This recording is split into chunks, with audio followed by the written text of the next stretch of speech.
Olá a todos, sejam bem-vindos. Aqui é o professor Tiago novamente e hoje nós vamos começar um novo conteúdo, hereditariedade. Nós falamos nas aulas anteriores da questão sobre o núcleo, estruturas nucleares e os tipos de divisão celulares, mitose e meiose. E também vocês aprenderam sobre as fases da meiose e as fases da mitose, certo? Então vamos lá. Hereditariedade. Quando a gente menciona hereditário, algo que é hereditário, a gente sempre remete ou vem à nossa mente algo que foi passado de pai para filho.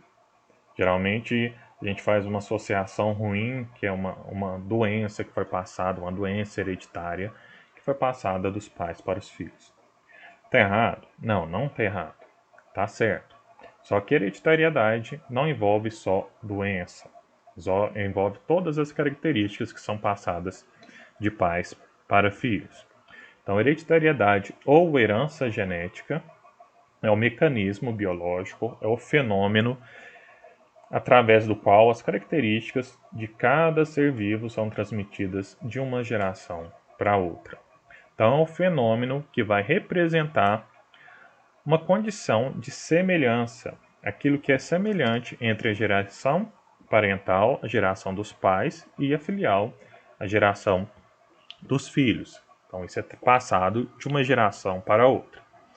Para facilitar, hereditariedade ou herança genética.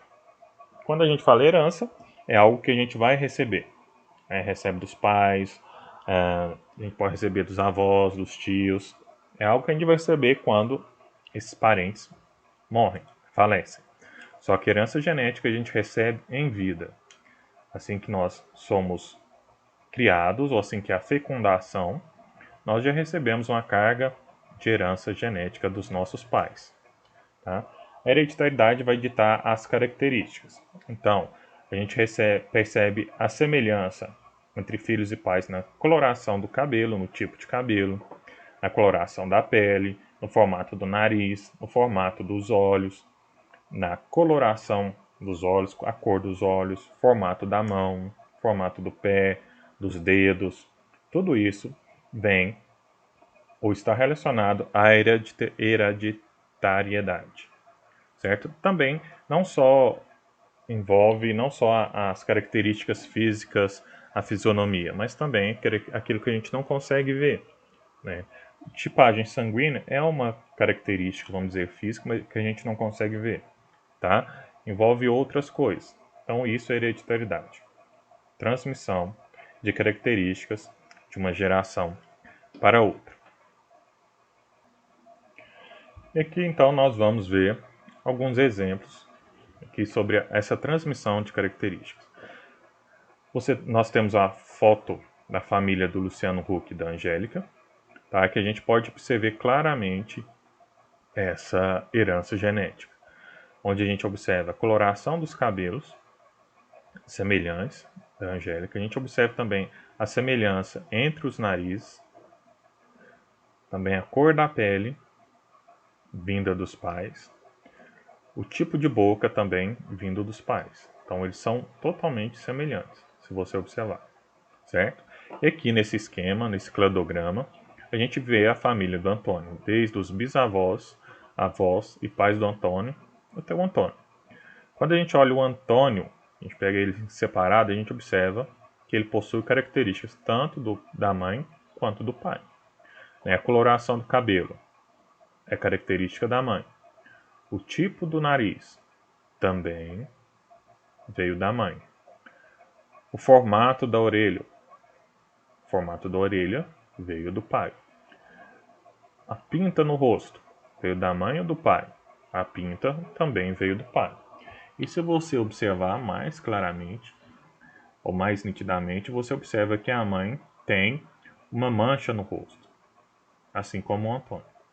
Você vê um lado do rosto mais claro e o outro mais escuro. Então essa mancha, o nariz é a cor do cabelo da mãe, a pinta, o formato da orelha do pai. E se você observar nas outras gerações, você vê a presença de alguma dessas características. Quando a gente pega a família do pai do Antônio, a gente vê que a bisavó, né, paterna, possui também uma pinta no rosto. E quando a gente pega a família da mãe do Antônio, a gente observa que os avós, os bisavós, a bisavó possuía uma mancha no rosto, assim como a avó do Antônio, certo? Mas como que essas características elas são passadas de geração para geração, né? Essas características, essa transferência, essa transmissão ocorre por meio do gene. Tá? O gene nada mais é do que um segmento de uma molécula de DNA composta por uma sequência que contém um código para produzir uma proteína. Então, lembrando aqui, vamos lembrar a aula do núcleo da divisão celular. Quando o núcleo está para sofrer divisão, o DNA, que está no formato de cromatina, começa a condensar, formando o cromossomo. Então, o cromossomo é formado por filamentos de DNA. Então, quando você pega um pedaço desse cromossomo, um pedaço dessa fita de DNA, você tem um gene. O gene, então, possui informações, possui um código que vai ser responsável pela transmissão da hereditariedade. Tá? E esse código é formado por bases nitrogenadas, como nós vimos, questão de timina, adenina, guanina, citosina. Certo? Então, o gene é o responsável pela transferência, né, das instruções, das informações presentes no material genético que passa de uma geração para outra. Certo? Mas como, apesar do gene ser o responsável, como que acontece essa passagem, essa transmissão? O gene é o responsável, é o meio de transmissão da hereditariedade. Mas como isso acontece? Vocês não viram ainda, mas essa transferência acontece a partir da transcrição de uma fita de DNA em RNA. E a partir dessa transcrição, esse RNA ele vai sofrer uma tradução. Ele vai ser traduzido produzindo uma proteína. Essa proteína é que vai ser responsável pelas características. Então, por exemplo, se você tem a coloração do cabelo, o gene responsável pela coloração do cabelo no DNA, no cromossomo, vai ser transcrito em RNA. Esse RNA vai sofrer tradução e vai produzir uma proteína responsável pela coloração do cabelo. Coloração dos olhos, do mesmo modo. O gene responsável, o segmento de DNA responsável pela coloração dos olhos, vai sofrer transcrição em RNA. Essa fita de RNA vai sofrer uma tradução, vai ser traduzida e produzir uma proteína que vai ser responsável pela coloração dos olhos. No caso dos humanos, essa transmissão de características, tanto do pai quanto da mãe, acontece devido à fusão dos gametas. O que são gametas? Os gametas são células embrionárias, produzidas a partir da meiose. Se nós lembrarmos na meiose, uma célula mãe, a célula mãe, ela se divide em 4 células filhas. Essas células filhas possuem a metade dos cromossomos da célula mãe. Então, aqui olhando o exemplo da meiose, nós temos a célula mãe com 4 cromossomos. Começou a divisão, os cromossomos se condensaram, né, as cromátides se condensaram, os cromossomos. Se vocês lembrarem, durante a meiose 1, na prófase 1, acontece o crossing over, tá, que é a troca de pedaços, de fragmentos de DNA de um cromossomo entre cromossomos homólogos. Tá? E a partir disso, a continuação da meiose 1 e meiose 2 formando as células filhas. Observando também que as quantidade de cromossomos é a metade da célula-mãe e há uma diferença de cromossomos, de tipo de cromossomos entre as células filhas e também a célula-mãe. Tá? O crossing over é um dos responsáveis pela variabilidade genética da população dos seres vivos. Tá? Isso auxilia uma melhor adaptação dos seres vivos, tá? na natureza. E isso também permite a grande diversidade dentro de uma mesma espécie. Quando a gente pega irmãos, né, a gente tem irmãos dos mesmos pais, mas com características diferentes. Né? Isso pode ser causado também pelo crossing over. Isso faz com que haja uma variabilidade genética. Então, lembramos a meiose. Então, como eu havia falado, nos humanos a transmissão das características é devido à fusão dos gametas. O gameta masculino é o espermatozoide e o gameta feminino é o óvulo. As células originárias, elas possuem, no caso do homem, um material genético de 46 cromossomos. Tá? Quando sofre a meiose, então as células originárias vão ter a metade desse material genético. Então, cada espermatozoide vai ter 23 cromossomos e cada óvulo também vai ter 23 cromossomos. Durante a fertilização, o espermatozoide vai fecundar o óvulo e vai dar origem ao zigoto ou célula-ovo. Isso vai fazer com que o número de cromossomos da célula zigoto seja 46, 23 do espermatozoide com 23 do óvulo. O espermatozoide traz as características do pai e o óvulo traz as características da mãe, formando o zigoto, que vai ter característica parental. Então, o homem possui 46 cromossomos e na meiose se divide em dois, então vai 23, 23. 23 no espermatozoide e 23 no óvulo. Tá? Para mostrar para vocês aqui, para exemplificar, o cariótipo normal do homem. Então, o cariótipo nada mais é do que o conjunto de cromossomos, sendo que o homem possui 23 pares, certo? 1 ao 22 e nós temos aqui um par XX e um par XY. No caso dos pares 1 ao 22, nós chamamos de cromossomos homólogos autossomos. Homólogos porque eles são idênticos. Então você pega um cromossomo 1. Nós temos um idêntico ao outro. O 2, um idêntico ao outro. Mas quando a gente olha aqui no XX e XY, nós vemos que esses cromossomos sexuais, eles não são totalmente iguais. Os XX, sim, eles são iguais, mas o XY não. Então, do 1 ao 22 nós chamamos de homólogos autossomos e o XX e o XY nós chamamos de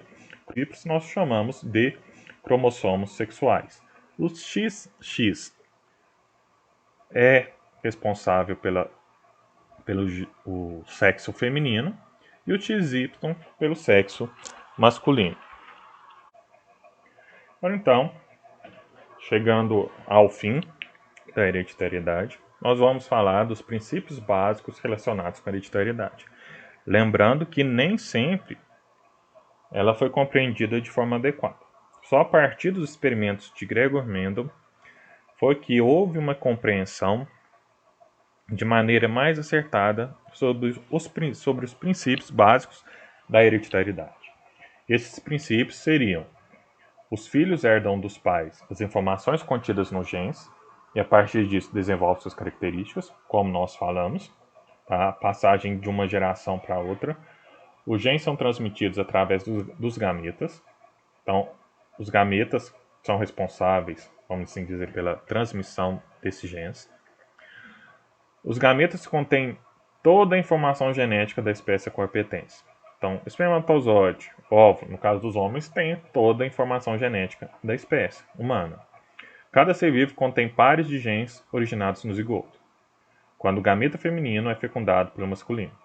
Então, o gameta feminino contém a metade dos genes e o masculino a outra metade dos genes. Quando há fecundação, formam-se pares de genes. E esses genes seriam chamados de alelos. Tá? Então, cada gene oriundo de um dos progenitores é denominado alelo. Os genes pertencentes no gameta feminino e os pertencentes no gameta masculino são chamados de alelo. Os alelos não se misturam nos descendentes, formam pares e separam durante a formação dos gametas. Então, quando há fecundação, um alelo vai formar par com o alelo correspondente. Então, o alelo do feminino vai formar par com o alelo correspondente do masculino. E quando vai formar gametas, a célula que vai dar origem aos gametas, vai haver uma separação desses alelos. Ok? E aqui, só um exemplo bem claro, bem didático, de como acontece essa transmissão de características. Essas balinhas de goma, o sino de goma, nós temos um vermelho, né, que não dá para ver se está laranja ou não, mas um vermelho e um amarelo. Tá? Então, vai haver um cruzamento e vai dar origem a uma bala vermelha com laranja e uma amarela com vermelho. Esse indivíduo vai vamos dizer, cruzar, vão ter uma criação, vai ter uma prole com esse indivíduo esverdeado. A partir dessa relação, vão ter 3 filhos. Então, nesses 3 filhos, há a transmissão das características: verde, vermelho, amarelo. Vermelho, amarelo, verde. Amarelo, verde, vermelho. O vermelho veio da mãe, o amarelo veio da mãe e o verde, como assim? Da mãe não.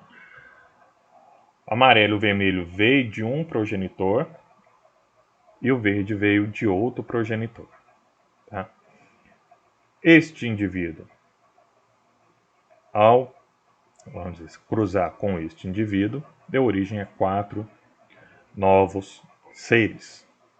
E se nós observarmos, as características da primeira geração foram mantidas. Algumas características da primeira geração foram mantidas na última. É semelhante ao esquema, ao cladograma da família do Antônio. Ok? Então é isso, chegamos ao fim. Espero que todos tenham entendido. Caso não tenham, estou à disposição para esclarecer qualquer dúvida. Ok? Um abraço, fiquem com Deus e até a próxima aula.